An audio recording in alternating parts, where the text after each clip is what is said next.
अभी तक आपने the complete course of technical analysis के पार्ट 5 से लेकर पार्ट 10 की वीडियोस में कैंडल स्टिक्स के फॉर्मेशन और उनके टाइप्स के बारे में सीखा और साथ में कुछ महत्वपूर्ण कैंडल स्टिक्स को समझा, जिनमें hammer candle stick, shooting star candle stick pattern,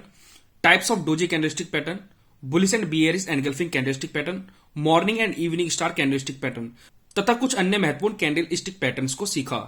तो जिन्होंने अभी तक वह वीडियोस नहीं देखी हैं, तो वो हमारे चैनल की प्लेलिस्ट में जाकर उन सभी वीडियोस को देख सकते हैं। और आज कैंडलस्टिक पैटर्न की लास्ट वीडियो में हम अन्य सभी कैंडलस्टिक पैटर्न को सीखेंगे और जानेंगे कि कैसे आप इन कैंडलस्टिक पैटर्न का यूज अपनी ट्रेडिंग के दौरान कर सकते हैं। तो चलिए शुरू करते हैं। नमस्कार ट्रेडर्स और इन्वेस्टर्स, मैं हूं सुनील शर्मा और आप देख रहे हैं आपका अपना यूट्यूब चैनल ट्रेडर सीक्रेट। तो जिन्होंने अभी तक हमारे चैनल को सब्सक्राइब नहीं किया है तो कृपया अभी सब्सक्राइब कीजिए, और अगर हमारी वीडियोस आपको पसंद आती हैं तो कृपया लाइक एंड शेयर भी कीजिए और बेल आइकन को भी जरूर दबाएं ताकि हमारी नई वीडियोस की नोटिफिकेशन आपको सही समय पर मिलती रहे। Inverted hammer candlestick pattern.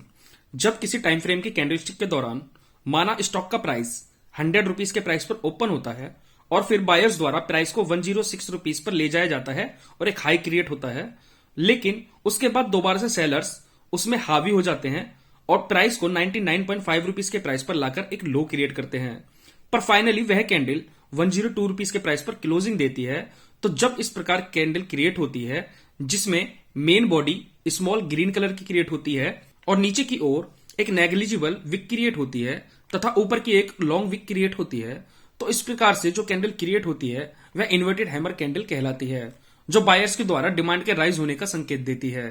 तो जब किसी डाउन ट्रेंड के दौरान किसी सपोर्ट के नजदीक जब एक इन्वर्टेड हैमर कैंडल क्रिएट होती है तो वह सपोर्ट के नजदीक बायर्स के लौट आने का या राइजिंग डिमांड का संकेत देती है, और जब नेक्स्ट कैंडल भी बुलिश क्रिएट होती है तो वह ट्रेंड रिवर्सल को कंफर्म करती है, जिसे कंफर्मेशन कैंडल कहा जाता है। और इसी कंफर्मेशन कैंडल के ऊपर ट्रेडर्स द्वारा बाइंग पोजीशन एग्जीक्यूट की जाती है तथा सपोर्ट लाइन के नीचे या इन्वर्टेड हैमर के लोएस्ट प्राइस पर स्टॉप लॉस प्लेस किया जाता है और नेक्स्ट बियरिश सेटअप बनने या रेजिस्टेंस के पास एग्जिट या प्रॉफिट बुकिंग की जाती है। Inverted hammer candlestick pattern single candlestick pattern के अंतर्गत आती है। यह कैंडल बुलिश रिवर्सल का संकेत देती है, जिसके बाद जनरली मार्केट अपट्रेंड में शुरू हो जाती है। इन्वर्टेड हैमर की मेन बॉडी ग्रीन या रेड किसी भी कलर की क्रिएट हो सकती है, जो कि कैंडल के ओपन या क्लोज प्राइस पर डिपेंड करती है। Hanging man candlestick pattern. यह कैंडलस्टिक पैटर्न अपीयरेंस में बिल्कुल हैमर कैंडल की तरह क्रिएट होता है, जिसमें ऊपर की ओर एक स्मॉल मेन बॉडी क्रिएट होती है और नीचे की ओर मेन बॉडी की तुलना में 203 गुना लॉन्गर विक क्रिएट होती है और देखने में किसी लटके हुए इंसान की तरह दिखाई देती है, इसलिए इसे हैंगिंग मैन कैंडलस्टिक पैटर्न कहा जाता है, जो बियरिश ट्रेंड के रिवर्सल का इंडिकेशन देती है। और जब यह कैंडल किसी अपट्रेंड के दौरान किसी स्ट्रॉन्ग रेजिस्टेंस के पास क्रिएट होती है तो यह बियरिश रिवर्सल का इंडिकेशन देती है। और जब नेक्स्ट कैंडल भी बियरिश क्रिएट होती है जो बियरिश रिवर्सल को कंफर्म करती है, तो इसे कंफर्मेशन कैंडल कहा जाता है, जिसके नीचे सेल पोजीशन को एग्जीक्यूट किया जाता है और रेजिस्टेंस लाइन के ऊपर यह हैंगिंग मैन कैंडल के हाईएस्ट प्राइस पर स्टॉप लॉस प्लेस किया जाता है और बुलिश सेटअप क्रिएट होने या सपोर्ट के नीचे एग्जिट पोजीशन एग्जीक्यूट की जाती है। हैंगिंग मैन कैंडलस्टिक पैटर्न भी सिंगल कैंडलस्टिक पैटर्न के अंतर्गत आती है। हैंगिंग मैन की मेन बॉडी भी ग्रीन या रेड कलर की क्रिएट हो सकती है, जो उसके ओपन और क्लोज प्राइस पर डिपेंड करती है। Bullish marubozu candlestick pattern. जब किसी टाइम पीरियड की कैंडल स्टिक्स किसी प्राइस पर ओपन होती है जो उस कैंडल का लो भी होता है, और जब कंटिन्यूअसली क्लोजिंग तक बुलिशनेस शो करती है जिसमें हाई प्राइस और क्लोजिंग प्राइस भी सेम होते हैं, तो जब इस प्रकार की लार्ज कैंडलस्टिक क्रिएट होती है तो उसे मारुबोजू कैंडलस्टिक पैटर्न कहा जाता है, जो बुलिशनेस का स्ट्रॉन्ग सिग्नल देती है। जब इस प्रकार की कैंडल सपोर्ट के नजदीक क्रिएट होती है तो उसे बाइंग सिग्नल के रूप में देखा जाता है, और जब नेक्स्ट कैंडल भी बुलिश हो तो उस नेक्स्ट कैंडल के दौरान बाइंग पोजीशन एग्जीक्यूट की जाती है और मारुबोजू कैंडल के लोएस्ट प्राइस पर स्टॉप लॉस प्लेस किया जाता है। Bearish marubozu candlestick pattern.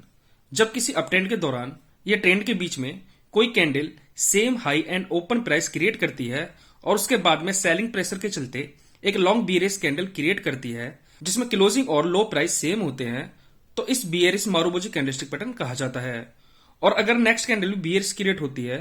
तो उसमें सेल पोजीशन को एग्जीक्यूट किया जाता है और मारुबोजू कैंडल के हाईएस्ट प्राइस पर स्टॉप लॉस प्लेस किया जाता है। Bearish marubozu candlestick pattern strong bearish reversal का संकेत देती है। Two line strike bearish. जब किसी डाउन ट्रेंड के दौरान ट्रेंड के बीच में 2-3 रेड कैंडल्स के बाद जब एक बिग ग्रीन कैंडल क्रिएट होती है जिसकी बॉडी प्रीवियस 2 रेड कैंडल्स को कवर करती है, तो इस कैंडलस्टिक पैटर्न के बाद जब सेलिंग प्रेशर दोबारा से इंक्रीज होता है तो स्टॉक का price continuation of down trend का इंडिकेशन देता है, जिसके बाद स्टॉक का प्राइस दोबारा से डाउनसाइड मूवमेंट शो करता है। इस पैटर्न के बाद सेलर्स को एक अपॉर्चुनिटी मिलती है जिसमें वह दोबारा से हायर प्राइस पर सेल कर सकते हैं।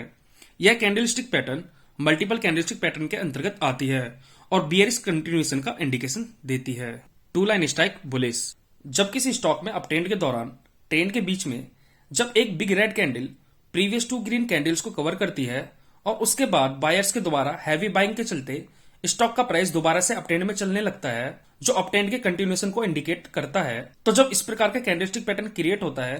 तो उसे two line strike bullish candlestick pattern कहा जाता है, जो बुलिश ट्रेंड के कंटिन्यूएशन को रिप्रेजेंट करता है। थ्री लाइन स्ट्राइक बियरिश, जब किसी डाउन ट्रेंड के दौरान ट्रेंड के बीच में जब एक big green candle previous 3 red candles को कवर करती है और जब ज्यादा सेलर्स के आने पर बियरिश ट्रेंड कंटिन्यू रहता है, तो इस प्रकार के कैंडलस्टिक पैटर्न को three line strike bearish candlestick pattern कहा जाता है, जो ट्रेंड के कंटिन्यूएशन रहने का इंडिकेशन देते हैं। Three line bullish candlestick pattern, जब किसी अपट्रेंड के बीच में जब एक बिग बियरिश कैंडल क्रिएट होती है जो प्रीवियस 3 ग्रीन कैंडल्स को कवर करती है, लेकिन जिसके बाद जब मोर बाइंग होने लगती है तो दोबारा से स्टॉक का प्राइस अपट्रेंड में शुरू हो जाता है। तो इस प्रकार के कैंडलस्टिक पैटर्न को three line strike bullish candlestick pattern कहा जाता है, जो अपट्रेंड के कंटिन्यू रहने का संकेत देती है और यह कंटिन्यूएशन कैंडलस्टिक पैटर्न कहलाता है। Three white soldiers candlestick pattern, जब किसी स्टॉक या स्क्रिप्ट में डाउन ट्रेंड के अंत में सपोर्ट के नजदीक लगातार 3 बुलिश कैंडल्स इस प्रकार क्रिएट हों कि सेकंड कैंडल का ओपनिंग प्राइस फर्स्ट कैंडल के 50% से ऊपर ओपन हो तथा क्लोजिंग फर्स्ट कैंडल के क्लोजिंग प्राइस से ऊपर क्रिएट हो तथा थर्ड कैंडल भी जब इसी फॉर्मेशन को फॉलो करती है,